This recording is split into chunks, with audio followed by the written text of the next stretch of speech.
Naam, asante sana. Kama ilivyo ada, kila siku ya Jumatatu kuanzia saa 3 usiku hadi majira saa 4 kamili ni wakati rasmi wa kuweza kupanda kwenye hili jukwaa la The Final Whistle kwa minajili ya kuzungumzia wikendi iliyopita katika ligi kuu soka England, mambo yalikuwaje. Karibu sana katika wakala mengine ya The Final Whistle ndani ya Walk with Sagini Live. Mimi naitwa Jason Sagini, the sports archbishop, na wenzangu bila shaka hapa akina Derek Jumba, advocate mkuu, wakili mkuu huyo wa Manchester United, lakini pia naye pia jaji mkuu wa kipindi hiki aitwa Mudali, lakini pia anajumuika naye pia bila shaka yote wakili mkuu pia advocate wa Barcelona Hispania, anaitwa Joseph Mwabili. Karibuni sana nyote, lakini pia karibu mtazamaji uliye hapo kwenye Facebook page ya kwetu.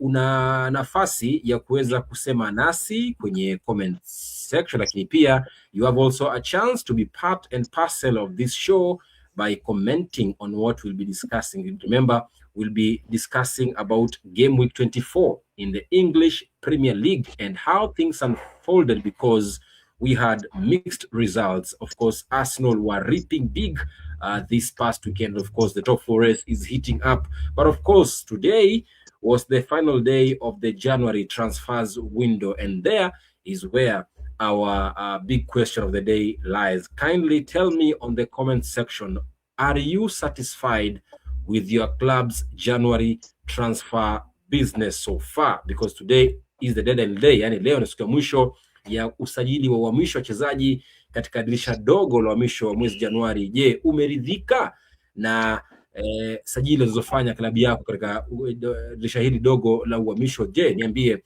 are you satisfied as a fan with your clubs or your teams transfer January business signings so far? Niambie pale kwenye comments, nitasoma jumbe wako muda si mrefu, lakini kwanza pia niambie uko maeneo gani, where are you watching us from? Before I take it too far, let me just introduce my panel here. Derek Jumba, mambo vipi? Uko salama? Niko salama, niko shwari, nashukuru. It was a very good weekend. We thank God we are here. Manchester is back. Carrick ball is bowling. Nilikwambia every weekend we'll be starting this show with just hapa tu. Hivyo we'll be starting every weekend that way. Mudali, uko aje? Lakini niko salama. Actually the weekend was good. Kama hivi ndio venye watu wanasikianga when they win every weekend, then this should continue as much. Asante sana Mwabili. Mwabili's mind and Mwabili's focus mostly is in La Liga, but I don't know which team he supports, by the way, in England. Mwabili, are you an Arsenal fan or a Chelsea fan? Nashuku ni Arsenal. No. Actually, by the way, asante sana kwa tena hapa. It's been a while. Na nafurahi. So, mimi kiukweli nilikuwa siangalii PL. But saizi unajua niko na show pale Sport pale Kiambu Road. Sasa ukiwa na show kama hiyo ina capture kila kitu, EPL, Kenyan football, Spanish football, tennis, rugby. Inabidi unajipata sasa pia mimi naanza kuangalia EPL.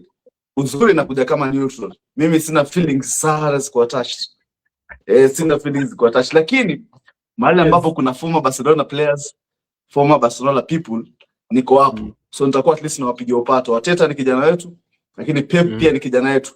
So mimi kama mzee wa nyumba nimekaa na observe tu wajukuu wangu wakifanya mambo yao na smile tu na cheka.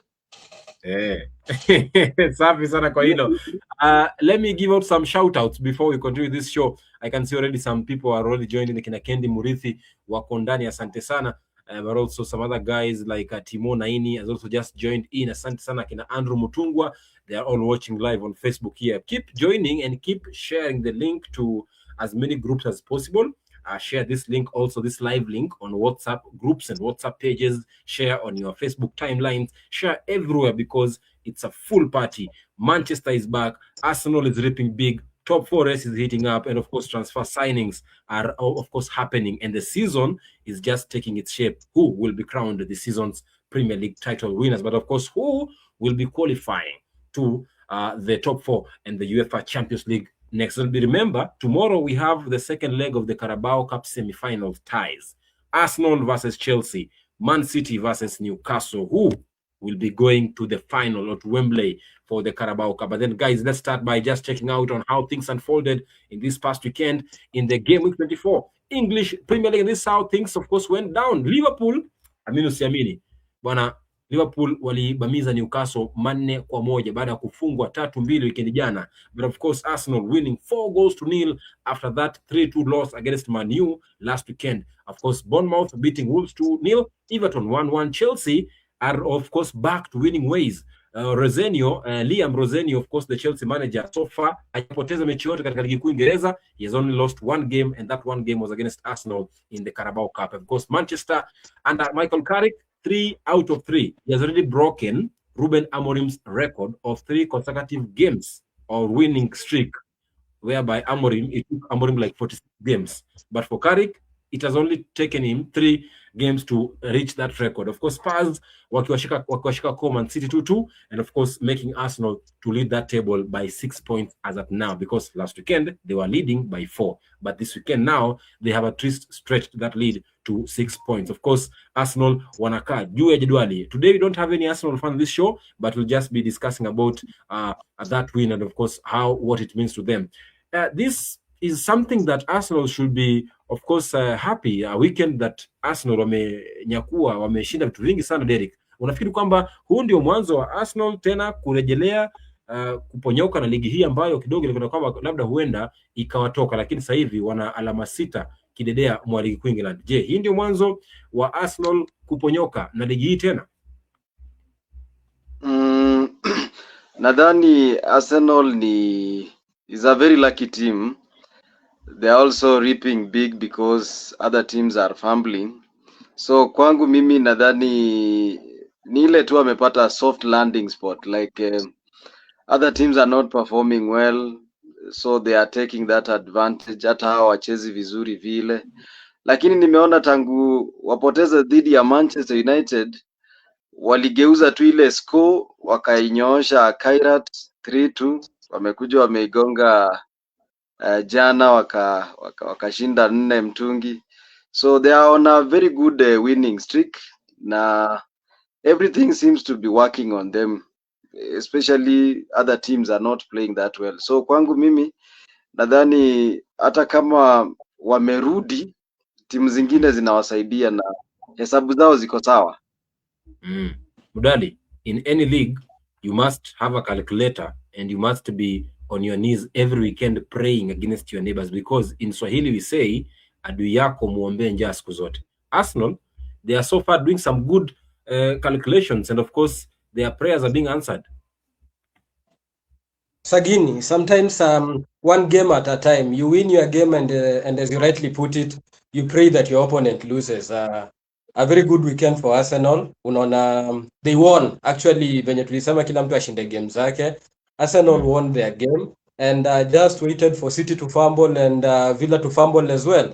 So as you say, mtu piga hesabu zako, shinda game zako, and as you watch on. But Sagini, I must mention that as I mentioned in the last, venye tulikuwa kwa show ya last, I think fans were very harsh on Teta and on the approach. But I think the way they responded kwa hii game ya last against Leeds, I think it was a good response. Despite Saka going out, I think Madueke had turn up for the game, and if that is the response they are giving in this tight league, then they just need to win their games and watch their opponent fumble venye Villa na City wali fumble. Okay, asante sana. Felix Chalo is watching. Nabii Mswahili is also watching. Kwanya Joshua is also watching. Timo Naini watching on Facebook. Andrew Mutungwa is also watching. Thank you so much, guys. Keep sharing this link to as many groups as possible. Like Agoda Choki AC is also watching on Facebook Live. Now, Mwabili, hebu niambie, Mudali says that they responded so well after losing 3-2 against Man U last weekend. That kind of response is what a winning team or a title winning team needs when they lose one game. Was it something that they can build on as they head on to the Carabao semi tomorrow? Of course, Sagini, ukishinda tena ushinde kwa style ambao alishinda, it was a very dominant performance kutoka kwao. Hii si leti umeshinda kubahatisha tu. So lazima inakupatia confidence. Then ukiwa unaangalia mtu ambao unashindana naye pia yeye hayuko na consistency. then nafikiri confidence yako inaenda juu zaidi. Unaona kama kabisa this is the season, this is our moment. Then watu pia wamekuwa wakicriticize wachezaji wao, mtu kama Victor ambaye ndo striker wao Gyökeres. Kwa hiyo amepata bao, wako kwenye momentum nzuri. Champions League walimaliza kama number 1, hawatakuwa na any February fixture mpaka kwenye round of 16, na kwa sababu wamemaliza kama number 1 unapata wako na benefit tena ya kuwa second leg at home. So una imagine hizo factors zote ukizichanganya kwa dressing room ya Arsenal sasa hizi, nafikiri hakuna timu ambayo iko na confidence kuwashinda. Yani ni ile timu ambayo sasa hizi ushaona ile timu inaingia uwanjani na unajua hata kama tuna struggle dakika za kwanza, hata tukifungwa bao ya kwanza, tukifungwa ya pili, tuko na confidence kwamba tutarudisha na tutaenda na point 3 nyumbani. Nafikiri wamefika kwenye hiyo point ambayo mara nyingi that's the determining factor ambayo timu ambazo zinashinda na ambazo zishindi ziko nayo. Of course bado safari ni ndefu, na of course kuna dynamics nyingi ambazo zinaweza zikabadilika, vitu kama majeruhi. Huwezi ukajua, huwezi ukapredict nani ataumia na mwenye anaumia umuhimu wake kwa timu uko vipi na wale wenzake wana respond vipi. So ukiachilia mbali factors kama hizo, ndo hauwapatia Arsenal 100% chance ya kushinda. Lakini ukiangalia logically from penye tumeketi sasa hizi, then ni ngumu sana wapoteze ilo taji, alama 6 mbele. Kwa hivyo inamaanisha for any team to get closer, Arsenal lazima wa lose mechi 2 na wao washinde mechi zao zote, na tayari inakuwa issue nyingine.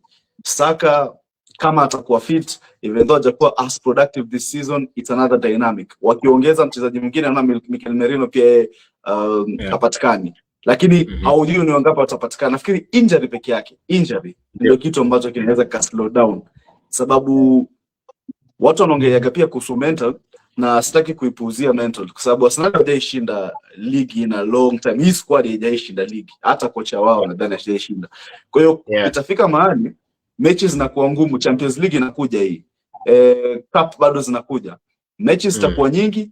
Ukipoteza mechi, na especially kwenye Champions League ambazo stakes ziko juu sana, inaweza ka affect dressing room yako mentally.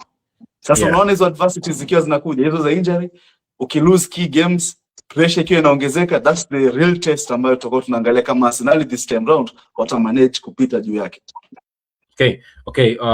I think every weekend we'll be discussing about Arsenal because of course they are the big elephants in the room, and they'll deserve of course all the focus. But then guys, apart from that, pia tulikuwepo na mambo makubwa yalifanyika wiki hii, lakini kabla ya kwenda hapo nisome jumbe za mashabiki wetu hapa. Kina Mudonyi Emmanuel anasema he is watching live from Uganda. Thanks for the show. Asante sana Mudonyi Emmanuel, wasalimia sana huko Uganda. Pia namuona hapa anaitwa Edith Akimbi is also watching. Virginia Sancho Akio is also watching. Asante sana. Senior Bensoik. Umesema Kwanya alikuwa na watch. Nani huyo? Kwanya ndiye alikuwa na watch kipindi pia. Shabiki mkubwa wa Chelsea huyo. Lakini pia namuona Kwanya mtu wangu sana. Namuona pia hapa Steve Mariga is also watching the show. Asante sana.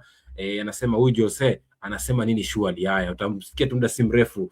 Lakini mwanzo, apart from just Arsenal being or just building on that momentum of winning the league, of course after responding that highly, look at that table, and of course Man City jana waliangusha sana watu wengi. Manake mimi nafikiri kwa Man City ni ule ndugu mdogo ambaye mara mingi akikuona tu unazungumza na dada yoyote, lazima atakwenda kumwambia mama kwamba nimemuona ndugu yangu akizungumza na dada fulani kule nje. Yani hakutakii mazuri, lakini mwisho wa siku lazima utanawiri. This is how the table looks, of course, after game week 24, and you can see there that at 6-point lead for Arsenal on the top of the table ahead of Man City, and of course Aston Villa also lost, but United and Chelsea, they have been winning alongside Liverpool this past weekend. Let's now cross over and talk about Man City. Man City in that game against Spurs yesterday, of course, building that gap, both teams were not on their good shape. Aston Villa losing to Brentford, Man City drawing 2-2 against Spurs. Of course,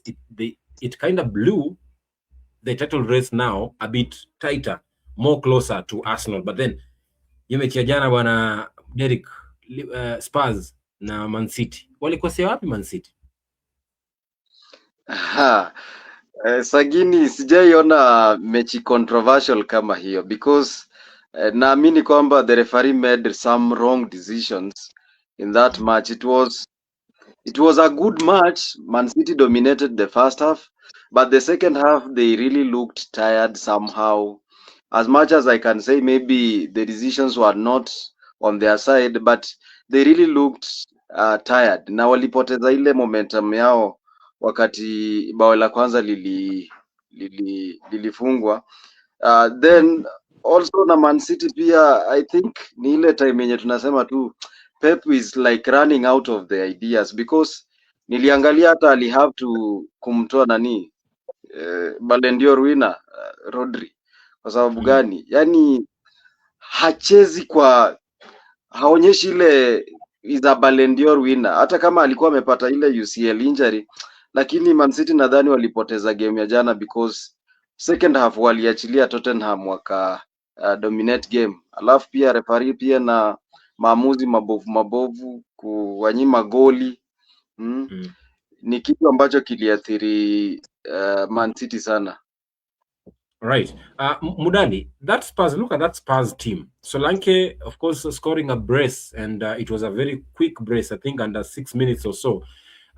Next week, Spurs are facing Manchester United. When you look at their performance yesterday against Man City, do you think they were that good that even next week they can beat Manchester United at home at Old Trafford?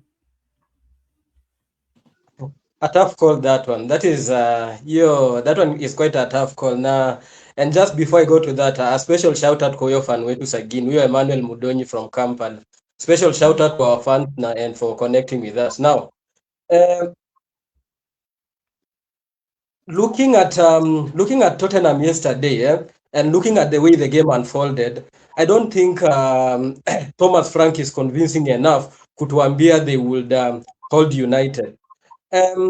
Venye hizo mabao zilifungika Sagini, as Derek rightly puts it, I think there were some controversial decisions there. Bao ya kwanza, the way Tottenham came level, the Solanke's goal hitting against Mark Guehi, I thought, in my opinion, it was a foul, and tunaweza tukasema ili affect the rhythm of the game. That notwithstanding, City lost, but much as walipata hiyo brace within that short time Sagini, si kuona Tottenham wakiwa convincing enough for you to say that Thomas Frank is bound to bring problems to Carrick, especially with the current mood ambayo Manchester United is in. So looking at the game next week, because that is the prospect you want us to look it from, game gumu, usually Tottenham inakuanga imeletea Manchester, it's a hard fixture, but the prevailing situation, the confidence that Tottenham have and the confidence that United have, at this point in time, especially mimi kama fan wa Manchester, the in my head I get a lot of PTSD when I remember that final. So United will be looking to find a way into the game, and I think ule fan wetu mwenye hajanywa for the 5 games, I think Tottenham is our biggest stumbling block, but past Tottenham, I think United will go through to West Ham and maybe win 5 games. So nikiangalia vizuri, sioni kama Tottenham will be much of an issue, although looking at the kind of team that they have, Solanke in front, and looking at Xavi Simons, Pale, they have quite a tight squad, and United, you see, it only takes a moment. So a tough game in the weekend, but not really a tight one to say that Tottenham are bound to bring problems to United, especially. All right. Mwabili, look at Man City. Man City, of course, dropping points, and as Derek put it rightfully, that of course they lost some chances. Personally, I would blame Pep Guardiola, because as Derek said, that ameanza kuishiwa na maarifa. Yani, it's like the tactics are starting to run down for Pep Guardiola, because yesterday I was questioning why was Phil Foden on the bench for that long, and why didn't he start Omar Marmoush in that game? And of course, Rodri at some point, I think he should have even gotten a red card so early in that game, but he was so lucky that didn't get a red card so early in that game. But then look at Man City. They have dropped points against Spurs. Next weekend, they're going to Anfield to face Liverpool. How should they bounce back? And do you think they can bounce back in terms of just getting that title race tighter? Because now the gap is starting to stretch further. Of course, Man City wanaweza, ukiangalia kwanza history yao na EPL in the recent years, wanaweza ka bounce back. Wameifanya before. Kuna watu wanasemaga wanakuwa kanile run yao ya mechi 14 straight wins.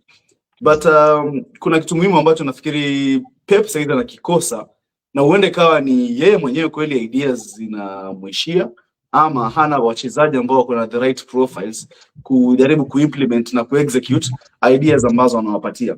Ukiangalia kwa mfano game kama jana, Pep amepata mabao mawili vizuri. Ndio walikuwa wana press yao, wanakaba kutoka juu, ile high press yao, walikuwa very aggressive kwenye press yao, walikuwa wanashinda second balls na duels zao nyingi sana. Na ndio maana hata unaona bao la pili ambalo Semenyo alikuwa anafunga, ilikuwa ni mistake Tottenham wameifanya kwa sababu pressure ilikuwa ni nyingi sana, wakapoteza mpira. Sasa after wamepata bao la pili, wakashindwa kitu ambacho kinaitwa ni game management tu, kwamba sasa tunatoka kuanza kuwa tunatafuta sana bao lingine, lakini tunaingia kwenye control mode. Nafikiri hiyo kwenye control mode, mweke cruise control, ndio iliwalemea kabisa.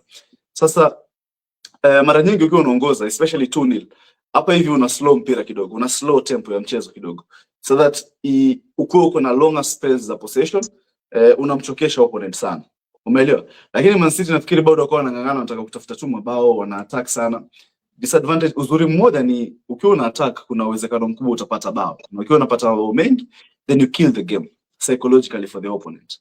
Lakini pia disadvantage ambayo iko nayo ni wakati unaendelea kuattack, inamaanisha pia unaacha spaces nyuma zenye walikuwa wanazipata kabla mfunge, bado zitakuwa wanazipata tu, kwa sababu either kina Aurelio amepanda juu, utampata Nunes amepanda juu, space kati ya ma center back wako na Rodri inaongezeka.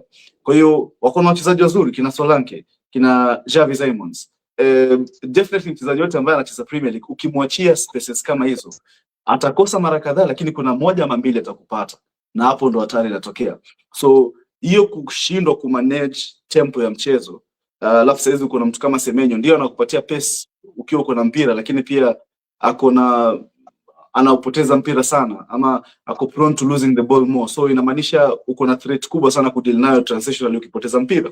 Sasa hii ndo shida ambayo watakuwa naibeba kwenda kwenye Liverpool, ama watakuwa naibeba kutaka kubounce back, kwa sababu haijatokea na Tottenham peke yake, imetokea na timu nyingi sana, kwamba City wanaonekana wana attack vizuri, lakini the moment wako dominant wanashindwa kucontrol ile mchezo na kuestablish ile dominance yao kabisa kwenye kudefend. Wakiwa wamepoteza mpira immediately kwenye kupress kwao, kuna kitu fulani wanalegeza, wanashindwa tu. So hiyo ina depend kama Pep atapata solution yake, ataipata kweli na wachezaji ambao wako nao. So far tumeona anashindwa. So either kwenye transfer market kama ataongeza watu wengine watakuwa wanampatia security, ama ni ngumu nione kama kuna mabadiliko yote ambayo tutaona kando na kitu ambacho tunakiona sasa hivi. So ukiniambia kama watabadilika, sidhani. Performance wise sidhani kabisa.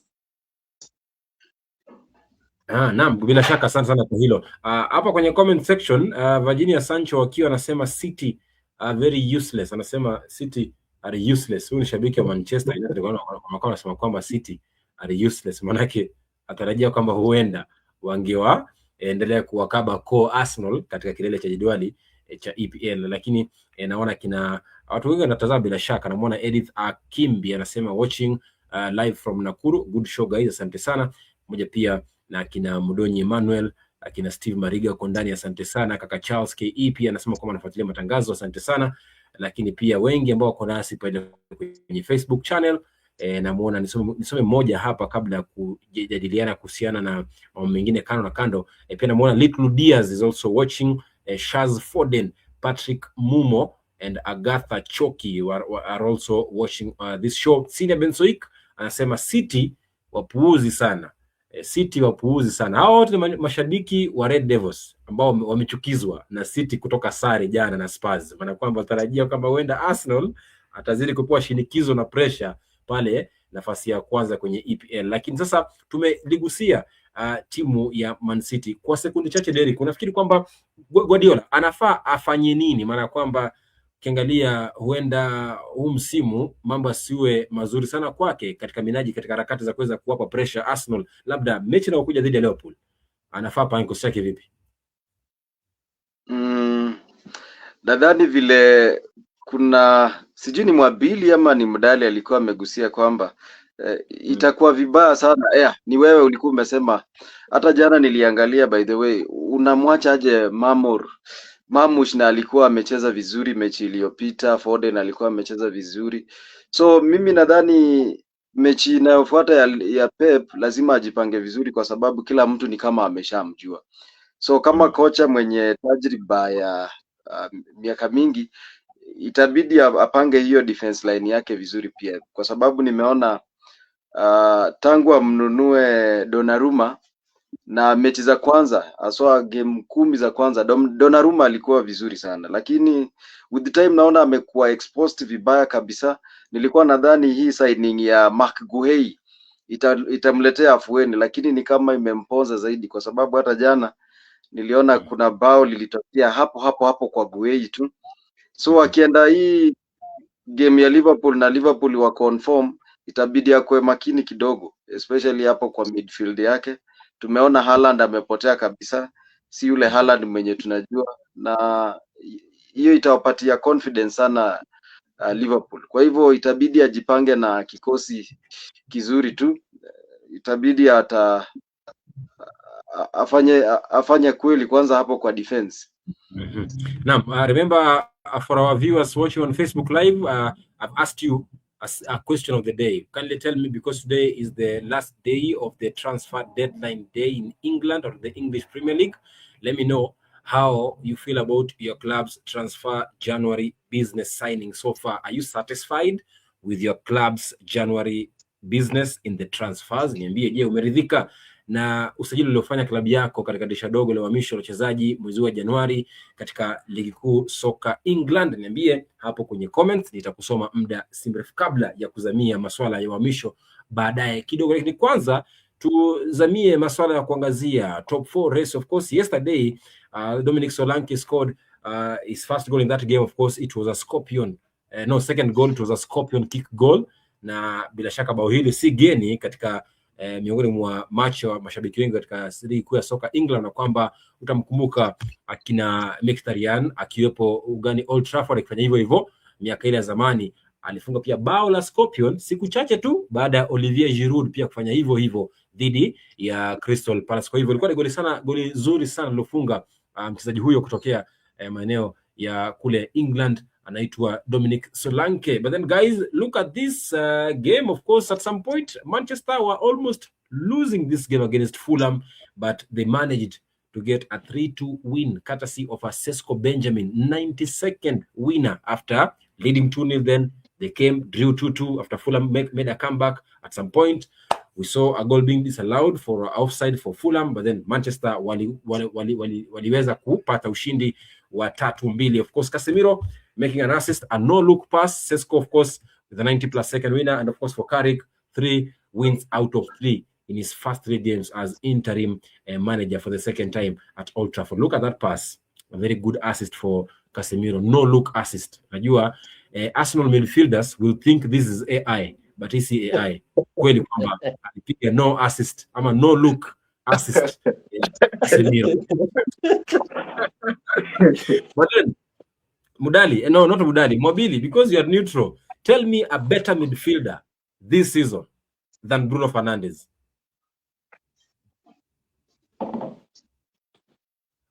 Sio mnafik, Cheki ananifurahisha sana, but kwenye aesthetics tu, ukiangalia aesthetics na output, then sidhani kama kuna mtu anamfikia Bruno Fernandes msimu. Manake, if I was to be asked, sincerely speaking, Mudali, even if I was not wearing this jersey, I would say this season, midfielder of the... But you're wearing the jersey. But you're wearing the jersey, bro. It's Bruno Fernandes. Of course, Mudali, you agree? Yeah, of course.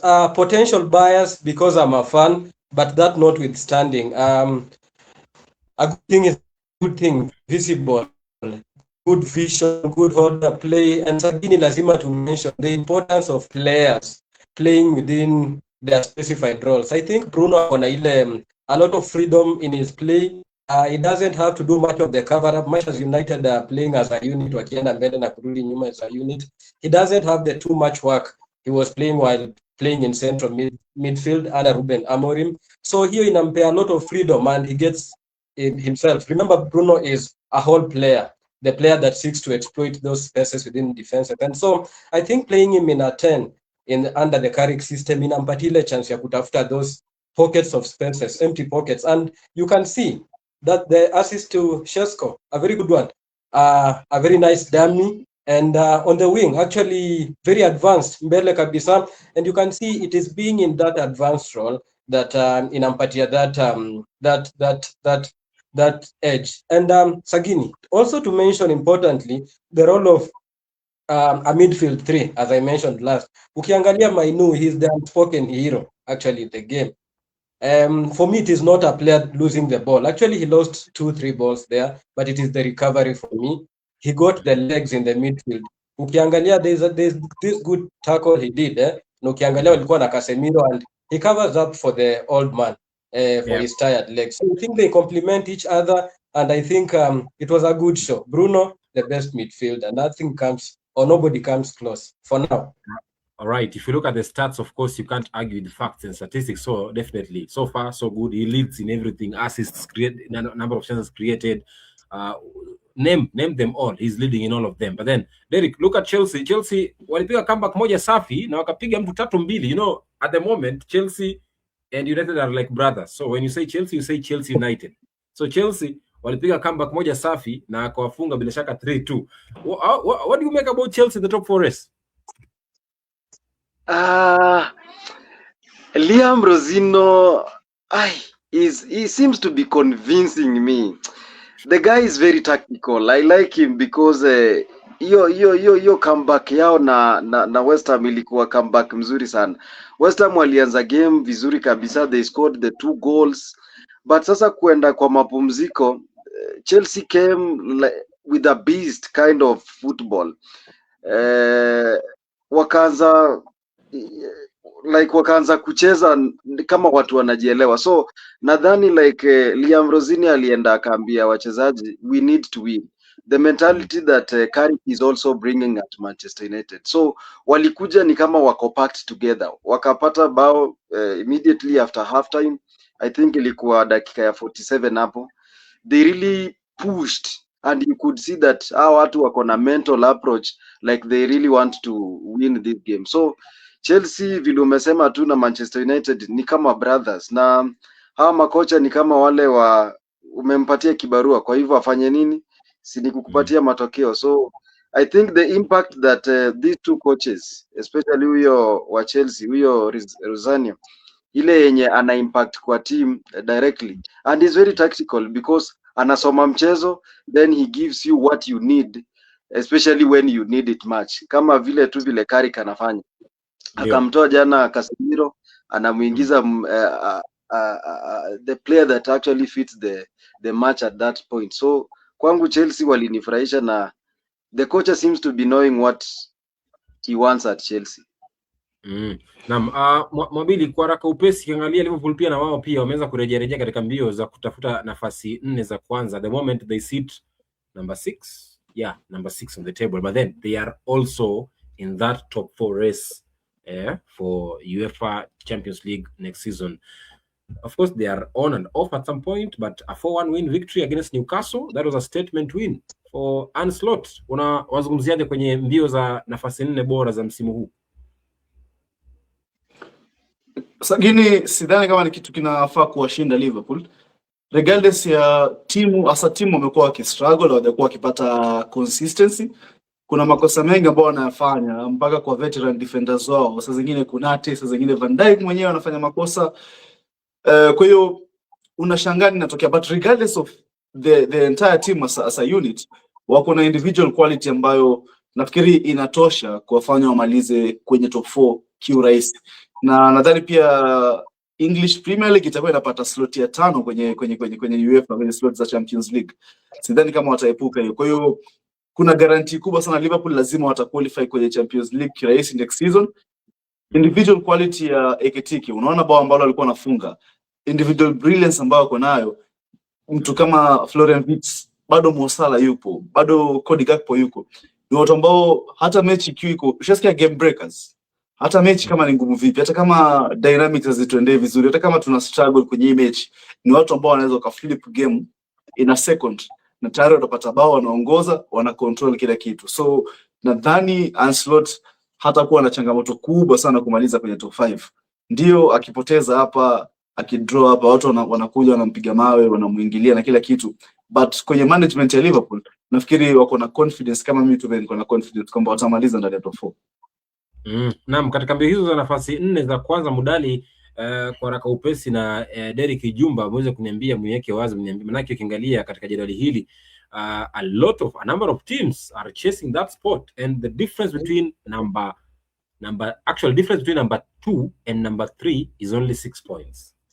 Difference between number 1 and number 2 is also 6 points, but then the difference between number 4 and number 7 is around only 5 points. So you're talking about Manchester United, Chelsea, Liverpool, and of course Brentford kwa umbali, lakini pia Aston Villa pia nao wanakaa kusuasua. Among these 3 teams, Manchester, Chelsea and Liverpool, who do you think will join Villa, City and Arsenal? Hilo swali ni langu sasa. Ndio. Kulingana na vile Manchester wanacheza mpira saa hii, sitasema kwa sababu ni mimi ni fan wao, lakini tunaangalia consistency alafu chenye kinafanyika kwa uwanja. Even the commentator nilikuwa namsikia anasema kwamba it's like the Fergie times are back.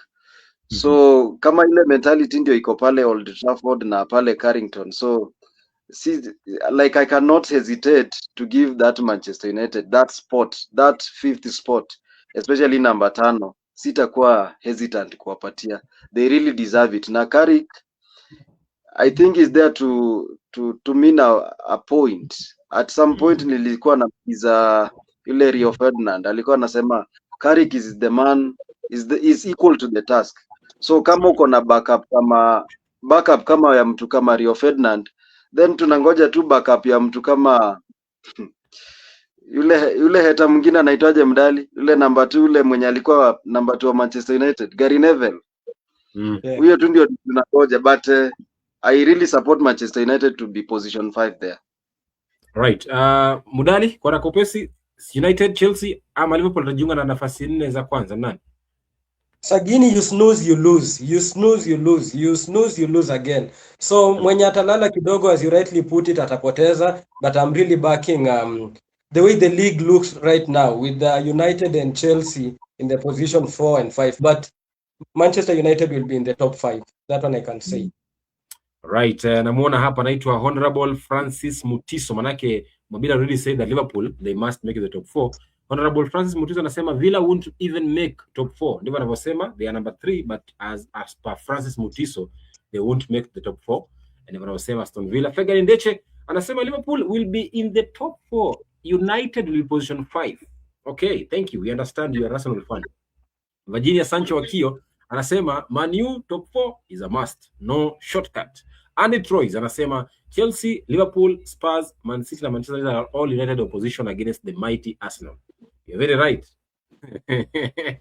Troyes Andy anasema Bruno is a great player after KDB, the best CAM midfielder in EPL. Issue yake tu ni vile huwa na feelings saa zingine when things don't go his way. But of course, he's a captain. What do you expect him to do? He's a captain, man. KDB was never a captain, was he? Mudali? Second captain. Yeah. Second captain, so he was never a captain. So nimeshamjibu Andy Troyes. Sina Bensoik anasema Casemiro is a key figure in United midfield. The moment he's subbed off, that's it. United loses the tempo and command in the midfield. Ndivyo anavyosema. Alafu namuona hapa Jumba Givan anasema you must mention Arsenal to gain relevance. Sawa, umenipiga 1-0 hapo. Namuona hapa Andy Troyes anasema Arsenal team kubwa, asante sana. Alafu namuona Fegan Ndeche anasema unpopular opinion but City need to start thinking about replacing Rodri. Ndivyo anavyosema, asante sana. Alafu namuona na mwingine hapa anasema kwamba hizi ni za usajili bila shaka. Nisome moja hapa. Edith Akimbi anasema Chelsea might be in the title race but I back Manchester United number 5. Ndivyo anavyosema Chelsea title race. Which title race? Sijaelewa. Ya namba 5 ama nambari 1? Lakini sawa. Asante kwa ujumbe wako. Let's now switch to the transfer center because this is where now things of course got hotter, and of course I've just asked you, our dear viewer and our dear listener, on Facebook. Tell me, are you satisfied? Are you satisfied, or have you been satisfied with your club's January transfer business so far? Because teams have been signing since January 1st, since the new year, until today, which today was the last day of the January transfer window. Were you satisfied, or are you satisfied with your club's transfer business this January? Let me just hear your comments. But before that, I'll just inform you that, of course, Liverpool have signed another center back. Ametokea huko Rennes, Ufaransa, Ligue A. Anaitwaje huyu jamaa? Hata jina lake ni ngumu, sijalishika. Center back amesajiliwa kwa pauni milioni 60 kutokea Rennes ya Ufaransa. How crucial or how essential is he for Ancelotti, Mwabili? Kuna mahali umekatika hapo hivyo kaka. Ndio, nauliza kwamba jamaa huyu kutokea Rennes ambaye amesajiliwa leo, unafikiri ana umuhimu gani katika kikosi chake Ancelotti msimu huu anapofikiria kutetea ubingwa ambao aliushinda msimu jana? Jeremy.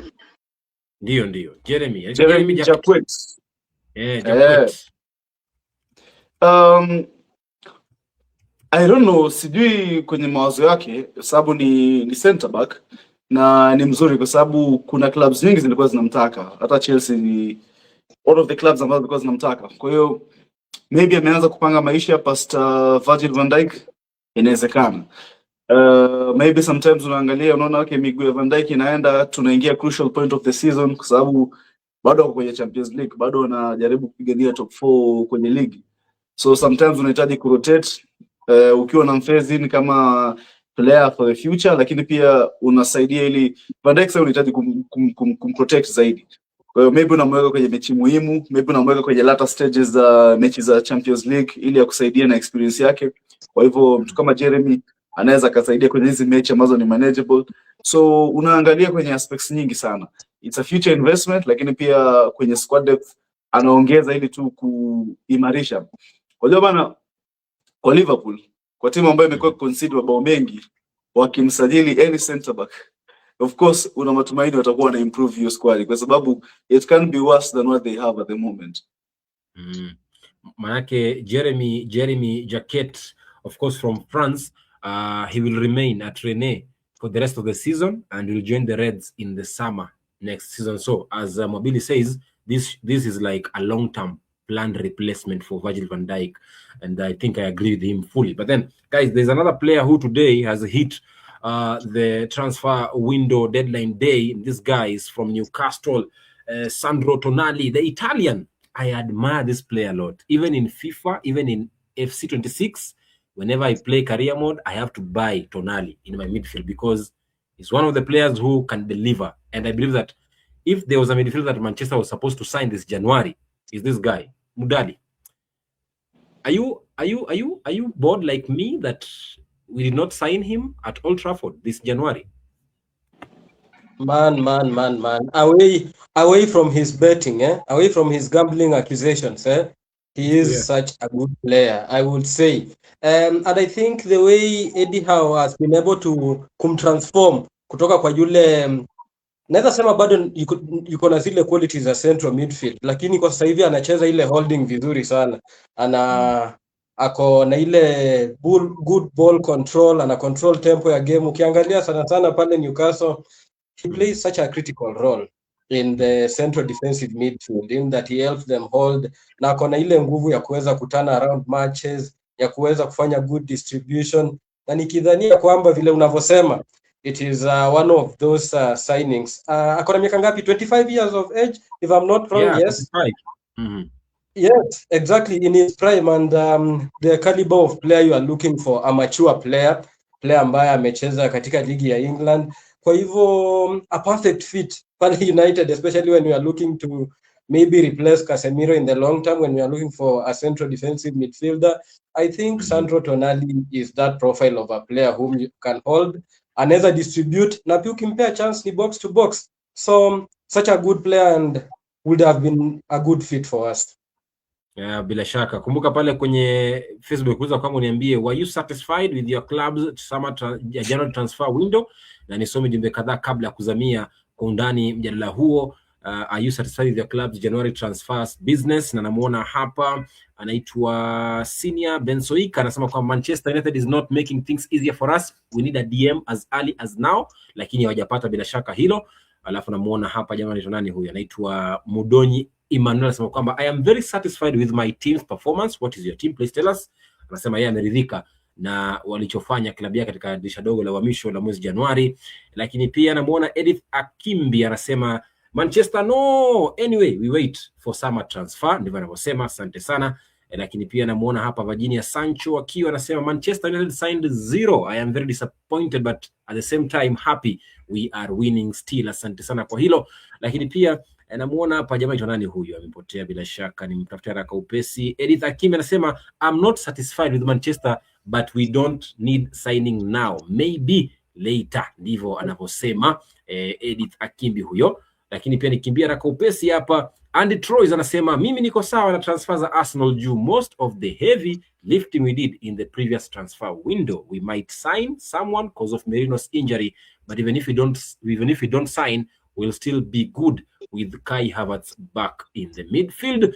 Lakini pia nisome jumbe yake, nani huyu hapa anaitwa nani, nisome haraka upesi, kwa mara moja lakini imepotea. Elvis Indiaza Gustavo anasema Tonali a top player but has been down of late, cashing him in June, ndivyo anavyosema. Asante sana kwa hilo. Now guys, Tonali alikuwa amemezewa mate na Arsenal mapema leo asubuhi, lakini Newcastle kusema kwamba we've not had any contact with Arsenal, or Arsenal have not made any contact with us in terms of inquiring about Sandro Tonali. Now, my question is, of course, as Andy Troy says that Merino ameumia bila shaka, lakini Jumba, ukiangalia, do you think this guy is what Arsenal will need in terms of making that title race sweeter and getting that title at the end of it all? Because they already jumped into him after realizing that Merino is, of course, out for some time. So, do you think he could be, or he was supposed to be, the defining factor for Arsenal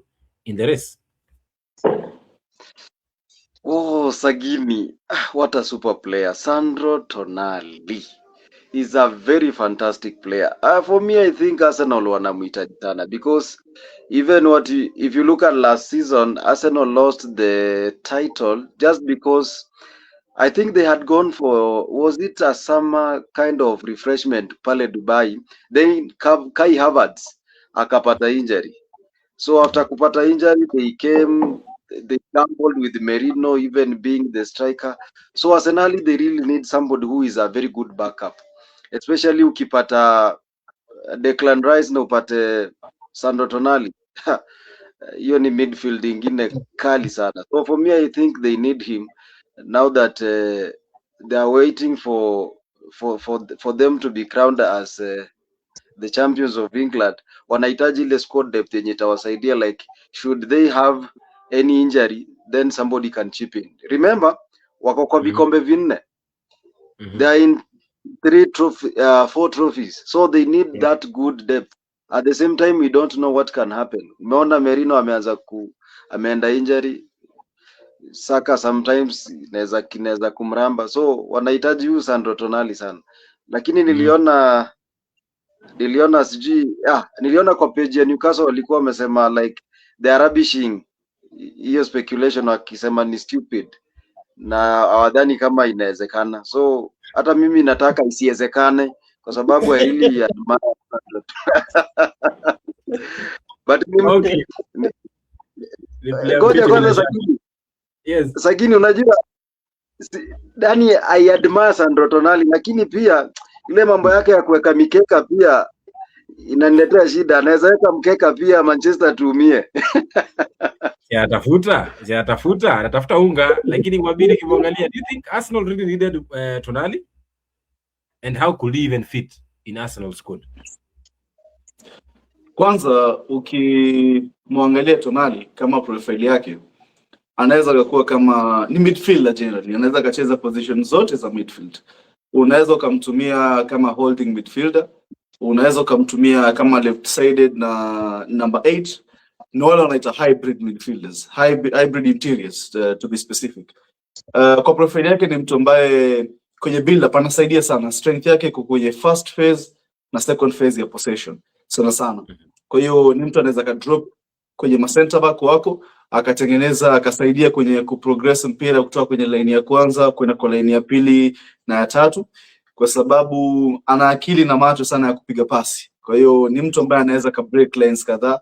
He is very vertical, si mtu ambaye ni flashy sana, lakini pia ako na effectiveness kwenye switch balls na long balls. Kwa hiyo kwa timu ambayo mnang'ang'ana kutoka kwenye press ya mpinzani, yeye ni rahisi kuswitch mpira to the other channel, to the wide side of the opposite to the ball side. Then inawasaidia sana kutoka na inawapatia advantage kwenye winga wenu na kuproceed na hiyo transition. Lakini pia off the ball ni mtu ambaye anajua sana, kuna positional discipline, ni mzuri. Of course mwili wake pia unamsaidia, lakini anajua kuangalia hatari itakuwa wapi. Anajua kusoma passing lanes mapema kabla zionekane na mpinzani. Kwa hiyo unampata ni mzuri kwenye kuintercept.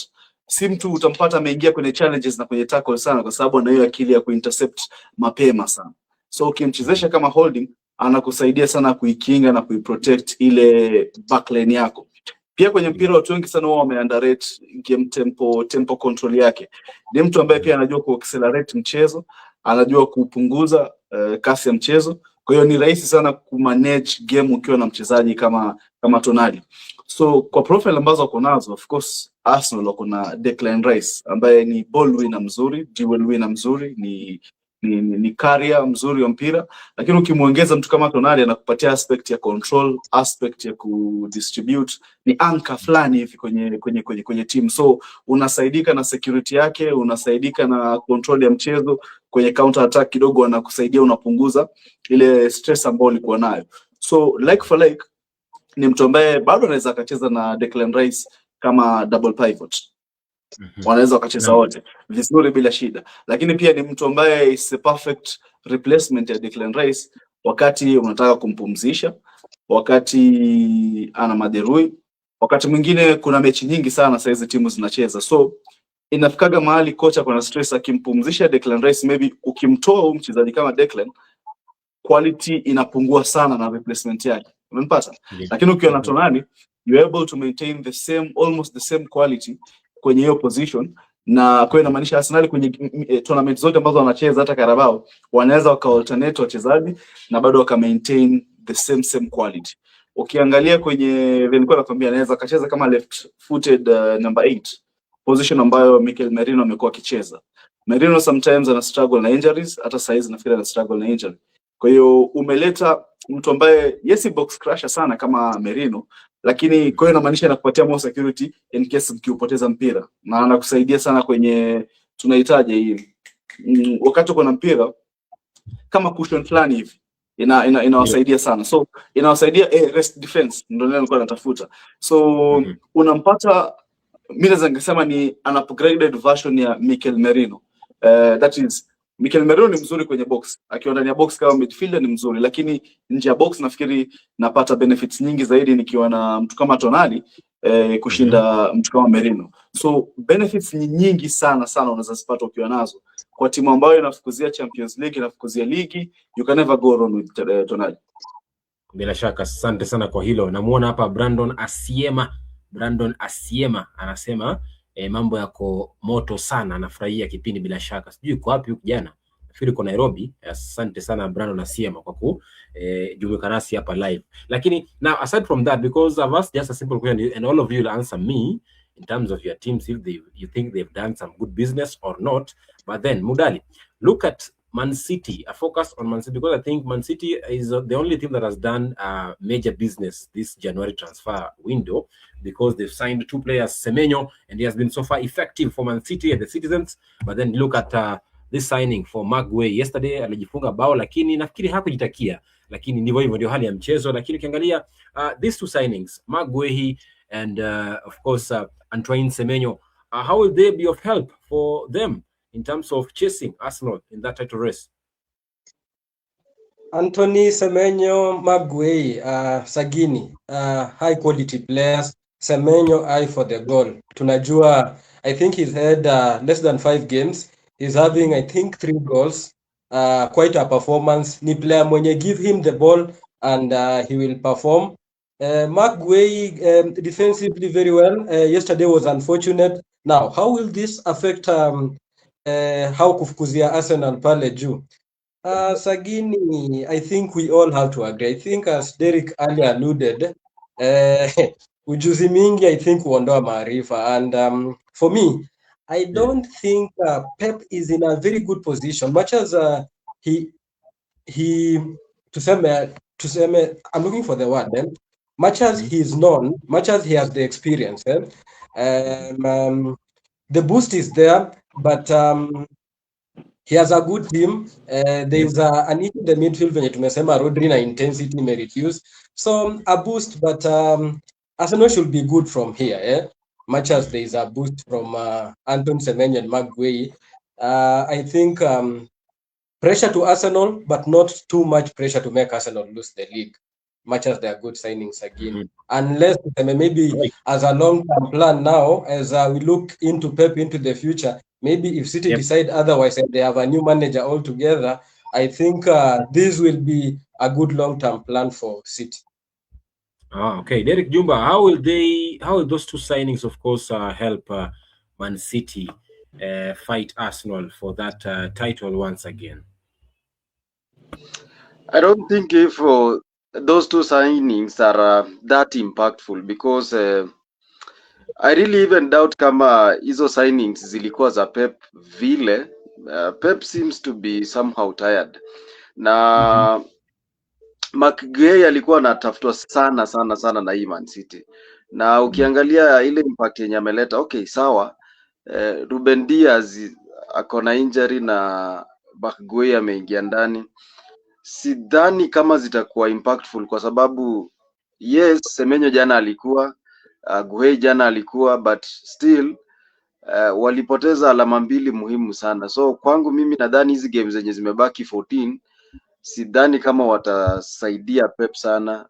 Semenyo bado anaweza fanya mambo, anaweza funga mabao, lakini sidhani kama ni ile mabao ya kufanya City wakuwe sawa zaidi. Sidhani kabisa.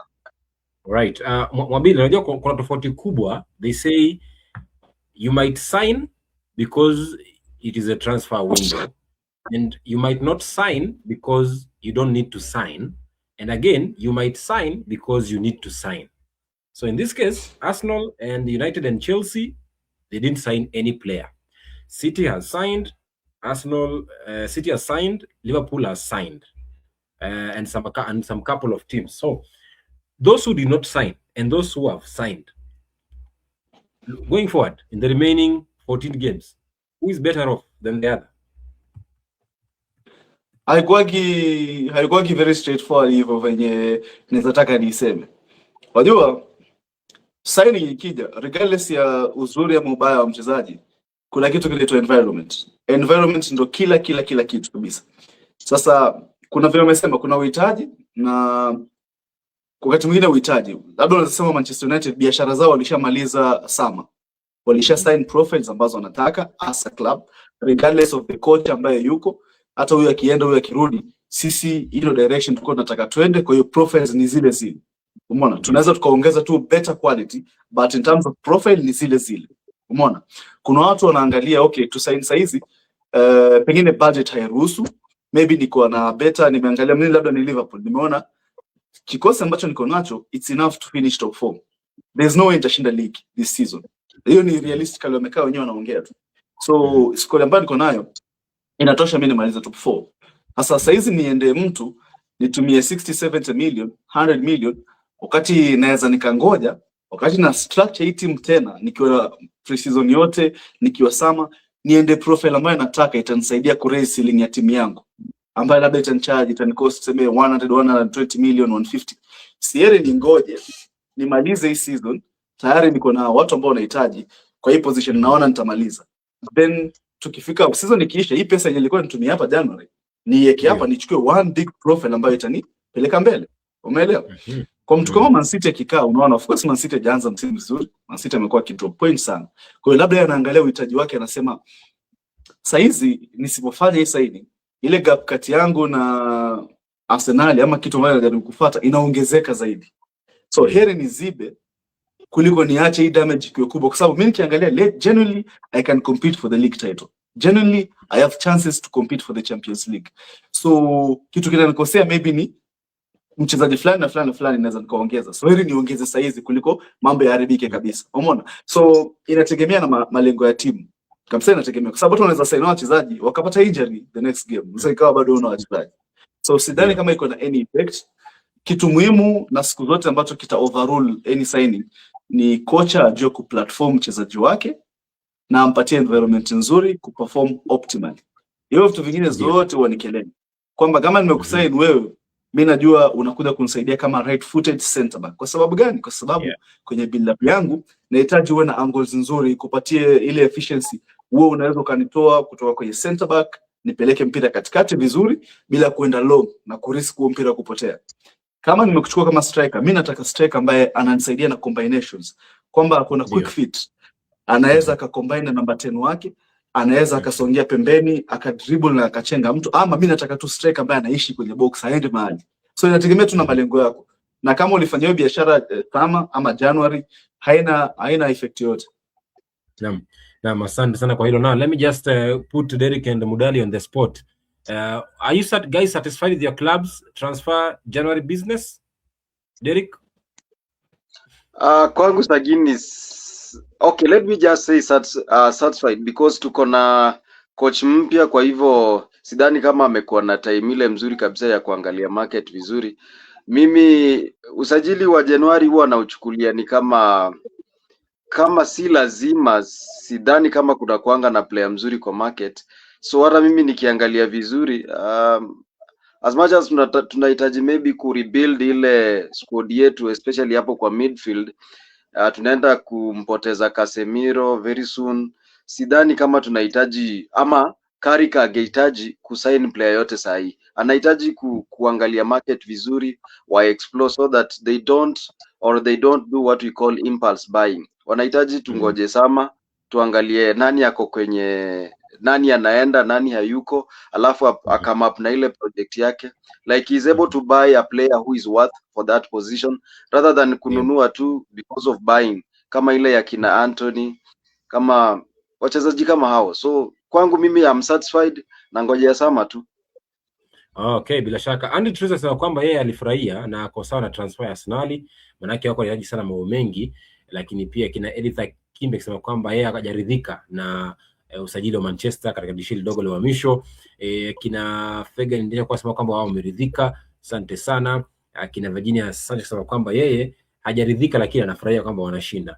Mudali, tukimalizia sekunde za kuhesabu, usajili wa Manchester umeridhishwa nao ama wewe bado ni kuyumba kwamba angalau wangemsajili mtu? Maana mimi nahisi kwamba tungemsajili Tonali.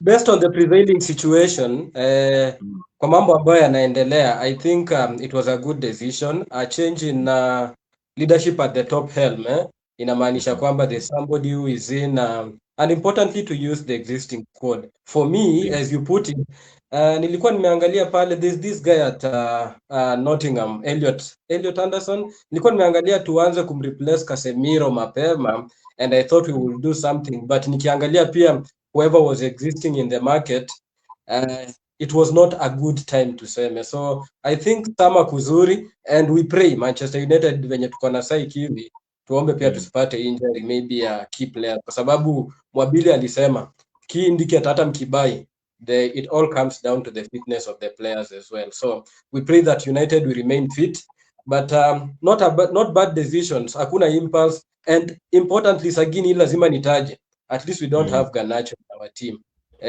Akakai uko Chelsea, and he should continue with the laziness on the wing as I saw in the previous games.